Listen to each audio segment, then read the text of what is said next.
നമസ്കാരം, രാജീവം വ്ളോഗ്സിലേക്ക് എല്ലാവർക്കും സ്വാഗതം. ഇന്ന് നമ്മൾ മുളക് രസമാണ് ഉണ്ടാക്കാൻ പോകുന്നത്. അപ്പോൾ നല്ല മുളകിട്ട്, അതായത് കുരുമുളക് ഉപയോഗിച്ച് നല്ലൊരു രസം വളരെ വേഗം ഉണ്ടാക്കുന്നത് എങ്ങനെയെന്ന് നമുക്ക് നോക്കാം. അപ്പോൾ മുളക് രസം തയ്യാറാക്കാനായിട്ട് ഞാനിവിടെ എടുത്തിരിക്കുന്നത് 1/2 സ്പൂണ് കടുക്, 1/2 സ്പൂണ് ജീരകം ചതച്ചത്, 1/4 ടീസ്പൂൺ മഞ്ഞൾപ്പൊടി, അതുപോലെ 2 ടീസ്പൂൺ, അതായത് ഞാൻ ഈ സ്പൂണിനാണ് എടുത്തിരിക്കുന്നത്, 2 സ്പൂണ് കുരുമുളക് ചതച്ചത്, അതുപോലെ 2 സ്പൂണ് മല്ലി, നമ്മുടെ കൊത്തമല്ലി തന്നെ വേണം, പൊടിയല്ല വേണ്ടത്, അത് ചതച്ചെടുത്തതാണ്. അതുപോലെ ഇഞ്ചി വെളുത്തുള്ളി ചതച്ചത് 1 സ്പൂണ്, അതുപോലെ കറിവേപ്പില ആവശ്യത്തിന് 4 ചുമന്നുള്ളി ചെറുതായിട്ട് അരിഞ്ഞത്. പിന്നെ നമുക്ക് വേണ്ടത് വറ്റൽമുളകാണ്. ഞാനിവിടെ വറ്റൽമുളക് 10 എണ്ണമാണ് എടുത്തിരിക്കുന്നത്, അത് 2ആയിട്ട് മുറിച്ചിട്ടതാണ്. പിന്നെ നമുക്ക് ആവശ്യത്തിന് കായം ചേർത്ത് കൊടുക്കാം. പിന്നെ നമുക്ക് 1 നെല്ലിക്ക വലുപ്പത്തിൽ ഞാനിവിടെ പുളി പിഴിഞ്ഞതാണ് എടുത്തിരിക്കുന്നത്. 1 നെല്ലിക്ക വലുപ്പമാണ്. ആ പുളി ഞാൻ ചൂടുവെള്ളത്തിൽ ലയിപ്പിച്ച് അതിൻ്റെ ചാറെടുത്ത് വെച്ചിരിക്കുന്നതാണ്. അപ്പോൾ ഇത്രയുമാണ് നമുക്ക് മുളക് രസം ഉണ്ടാക്കാനായിട്ട് വേണ്ടത്.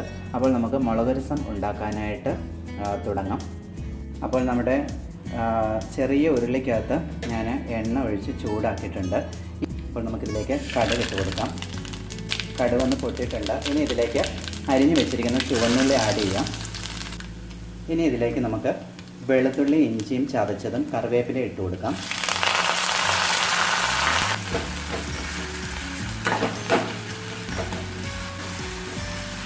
ഇത് നല്ലതായിട്ടൊന്ന് വഴറ്റിയെടുക്കണം. ഒന്ന് ചെറിയ ബ്രൗൺ നിറമായി വരുന്നുണ്ട്. അപ്പോൾ ഇതൊന്ന് വഴന്ന് വന്നിട്ടുണ്ട്. ഇനി ഇതിലേക്ക് നമുക്ക് പിടിച്ച് വെച്ചിരിക്കുന്ന മല്ലി ആഡ് ചെയ്യാം. ഈ സമയത്ത് നമ്മൾ തീ വളരെ കുറച്ച് വെക്കണം, കരിയാൻ പാടില്ല. ഇനി ഇതിലേക്ക് നമുക്ക് കട്ട് ചെയ്ത് വെച്ചിരിക്കുന്ന വറ്റൽമുളക് ആഡ് ചെയ്യാം. അതിന് ശേഷം മഞ്ഞളും നല്ല ജീരകം പൊടിച്ചതും ആഡ് ചെയ്ത് കൊടുക്കാം. ഇതെല്ലാം ഒന്ന് ജസ്റ്റ് പച്ചമണം ഒന്ന് മാറി കിട്ടിയാൽ മതി. ഇനിയാണ് നമുക്ക് ഇതിൻ്റെ പ്രധാന ഇൻഗ്രീഡിയൻ്റായ കുരുമുളക്. മുളക് രസം ആയതുകൊണ്ട് നമുക്ക് കുരുമുളകാണ് ഇതിന് ആവശ്യമായിട്ട് വേണ്ടത്. 2 സ്പൂൺ കുരുമുളകാണ് ചതച്ച് വെച്ചിരിക്കുന്നത്.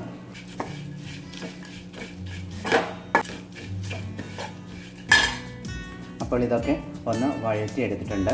ഇനി ഇതിലേക്ക് നമുക്ക് പിഴിഞ്ഞ് വെച്ചിരിക്കുന്ന പുളി വെള്ളം ഇതിൽ ആഡ് ചെയ്ത് കൊടുക്കാം. ആവശ്യത്തിന് വേണ്ട വെള്ളം ആഡ് ചെയ്യണം. അപ്പോൾ അതും നമ്മൾ ചൂടുവെള്ളം തന്നെ ആഡ് ചെയ്യണം. ഇതിനകത്തൊരു പ്രത്യേക കാര്യം, നമ്മൾ തക്കാളി ചേർക്കില്ല. കാരണം മുളക് രസം ആയതുകൊണ്ട് തക്കാളി നമ്മൾ ഇതിനകത്ത് ഒഴിവാക്കണം, അങ്ങനെ ചേർക്കാറില്ല. ഇനി നമുക്ക് ഇതിലേക്ക് ആവശ്യത്തിനുള്ള വെള്ളം ഒഴിച്ചു കൊടുക്കാം. ഈ മുളക് രസം എന്ന് പറയുമ്പോഴത്തേനും നമുക്ക് ഇപ്പോഴത്തെ ഒരു കാലാവസ്ഥ മഴക്കാലം, അതുപോലെ തന്നെ ഈ കൊറോണയുടെ ഒരു പീരീഡാണ്. അപ്പം ഈ ഒരു സമയത്ത് നമുക്ക് വളരെ നല്ലതാണ്.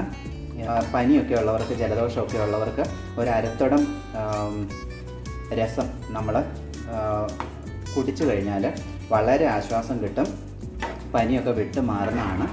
ആവശ്യത്തിന് ഉപ്പ് നമുക്കിതിലേക്ക് ചേർത്ത് കൊടുക്കാം. ഇത് ഇച്ചിരി ഒന്ന് മൂത്തിട്ടുണ്ട്, ഇത്രയും മൂത്തില്ലെങ്കിലും സാരമില്ല. ഇതിലേക്ക് നമുക്ക് കുറച്ച് കറിവേപ്പില കൂടി ആഡ് ചെയ്ത് കൊടുക്കാം. ഇനി നമുക്ക് ഇത് അടച്ച് വെച്ച് ഒരു 3 മിനിറ്റ് നല്ലപോലെ തിളപ്പിച്ചെടുക്കേണ്ടതുണ്ട്. നമ്മുടെ രസം ഏകദേശം ആയിട്ടുണ്ട്, നമുക്കൊന്ന് നോക്കാം. അപ്പോൾ നമ്മുടെ രസം ഇവിടെ പാകമായിട്ടുണ്ട്.